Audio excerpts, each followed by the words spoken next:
Oh, my beating heart. Listeners, we have to talk about Earl Crush by Alexandra Vasti. I just finished it, and I'm a quivering mess of emotions. Your smile is my light, your laugh is my shelter. Arthur, the Earl of Strathrannoch, is officially my new book boyfriend. Move over, Mr. Darcy. Oh, joy. Another romance novel where the brooding, emotionally stunted person is redeemed by the love of a quirky, yet conveniently gorgeous individual. Did he also promise to build her a library and name a star after her? Because I'm pretty sure that's in the Brooding Billionaire Earl Handbook, page 1. And your laugh is my shelter. Is she a gazebo? You cynical beast, it's romantic. And Arthur isn't a billionaire, he's a fun-strapped Scottish earl, which is way more charming. Plus, he has zebras. 16 of them. Zebras. In Scotland. That's not charming. That's a biohazard waiting to happen. And a logistical nightmare. Imagine the paperwork. Reason for import emotional support zebras for my crippling social awkwardness. They're not his emotional support animals, technically. They're inherited. Anyway, the point is, Arthur is this gruff, reclusive earl who's more comfortable with his zebras than people. And then Lydia Hope Wallace, our adorable, socially anxious heroine, shows up on his doorstep. Let me guess. She trips over a zebra. He catches her in his strong arms, and their eyes lock in a moment of electric, yet utterly predictable, attraction.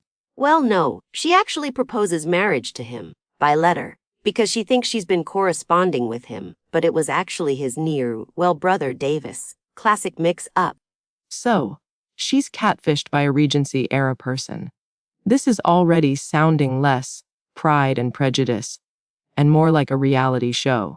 It's a mistaken identity trope, and it's delightful. Lydia is this shy heiress who secretly writes radical political pamphlets, and she thinks the Earl is her intellectual soulmate.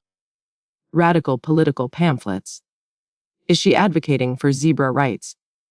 Free the Strathrannoch 16. I can see the headlines now. No, she's fighting for social justice, and she's terrified of social situations. She literally vomits in potted plants at parties. I felt seen. Ah, yes, the classic projectile vomiting as a meet-cute trope. Shakespeare would be so proud. So, she shows up, expecting a romantic proposal, and instead finds a zebra farm and a grumpy earl who has no idea who she is. Exactly. And then, because of reasons mostly involving Davis being a chaotic mess, they end up in a fake engagement. Oh, I'm shocked. Shocked, I tell you. A fake engagement in a romance novel. Never seen that before. Did they also have to share a bed at some point? Because I'm calling bingo on that one. Maybe. And maybe there's a very steamy scene involving a door and some dry humping. Dry humping. In a Regency romance. My dear, are you sure you weren't reading something else? It's passionate and consensual and very well written. Alexandra Vasti knows how to write a spicy scene, let me tell you. I bet. So, while they're busy pretending to be in love and engaging in door-related activities, what's actually happening? Is there a plot? Or is it just a series of increasingly improbable romantic encounters? There's a plot, there's espionage, stolen weapons, secret plots. It's surprisingly twisty. Espionage. Involving zebras. Are they trained to attack zebras? Operation Stripey Fury. No, the zebras are mostly just there, being majestic and causing chaos. But the espionage adds a layer of intrigue. It's not just about the romance, it's about saving the country. Or something. Or something. That's reassuring. So, we have a socially awkward pamphleteer, a grumpy earl with a zebra fetish, a fake engagement, some questionable door, based intimacy, and a half-baked spy plot. Am I missing anything? You're missing the heart of it. The emotional depth. Lydia and Arthur are both so vulnerable and flawed, and they help each other grow. It's about finding your voice and finding someone who loves you for who you are, zebras and all. Fine.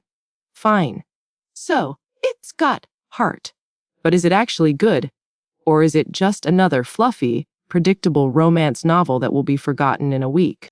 It's amazing. It's funny, it's sweet, it's steamy, and it's surprisingly moving. I cried, actual tears. And the declarations of love, oh, the declarations of love. Everything I am I owe to you, and everything I have is yours.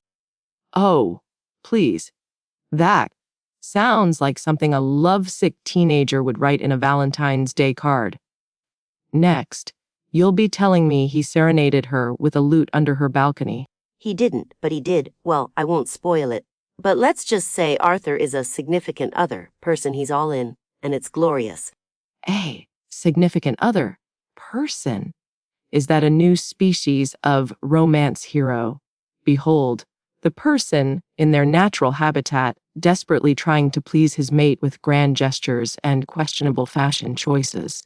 You're impossible. But seriously, Earl Crush is a must-read for anyone who loves a good romance, especially if you enjoy a bit of humor and a lot of heart and zebras. All right. You've convinced me. Sort of.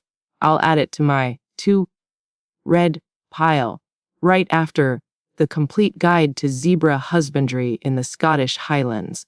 You won't regret it. And listeners, if you've read Earl Crush, call in and tell us what you thought. Did you swoon over Arthur? Did you relate to Lydia's social anxiety? Did the zebras steal the show? Or, if you're a zoologist specializing in African equids, call in and tell us how utterly unrealistic this whole scenario is. I'm genuinely curious about the grazing habits of zebras in a Scottish climate. Do they wear tiny tartan sweaters? Don't scare away our listeners. This is a romance novel, not a nature documentary. But the zebras. They're the real stars of the show, aren't they? I bet they have their own fan club. The Strathrannoch Zebra Appreciation Society. Okay, you win. The zebras are pretty great, but so is the romance, so read Earl Crush, everyone. And prepare to fall in love with Arthur, Lydia, and maybe even a few zebras. Remember to tune into Heartbook Radio next time.